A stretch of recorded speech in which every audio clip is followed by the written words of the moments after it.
Merci Madame Fenaz, je vous en prie. Comme d'habitude, la France insoumise votera contre cette délibération. Pour nous, les fonds publics ne doivent avoir qu'une seule destination légitime, l'intérêt général. Or, financer l'école de quelques-uns n'est pas conforme à cet intérêt général et ne sert que des intérêts particuliers.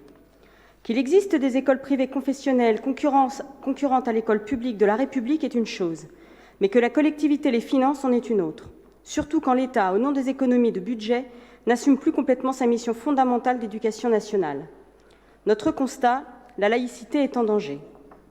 Dans notre conception républicaine, l'école est d'abord une institution où l'on apprend la liberté. C'est bien la liberté de citoyens et citoyennes que les élèves doivent y construire, et en premier lieu la liberté de leur conscience. Celle-ci est le fruit d'un processus complexe entre la construction de l'esprit critique et éclairé et l'acquisition de connaissances scolaires. L'émancipation intellectuelle ainsi conçue n'a pas pour but de faire disparaître les croyances, religieuses ou non, inhérentes au monde social. Elle vise à faire émerger l'esprit critique et rendre capable de se forger ses opinions et développer sa pensée.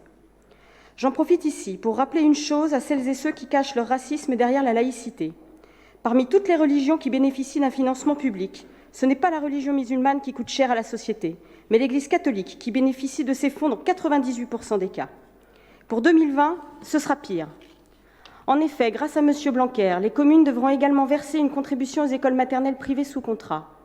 Auparavant, l'instruction n'étant obligatoire qu'à partir de 6 ans, les communes ne versaient ce forfait qu'aux écoles élémentaires. Maintenant que cet âge a été abaissé à 3 ans, cela concerne aussi les écoles maternelles privées.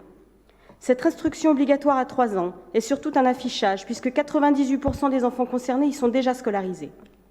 Mais c'est un magnifique cadeau pour le privé.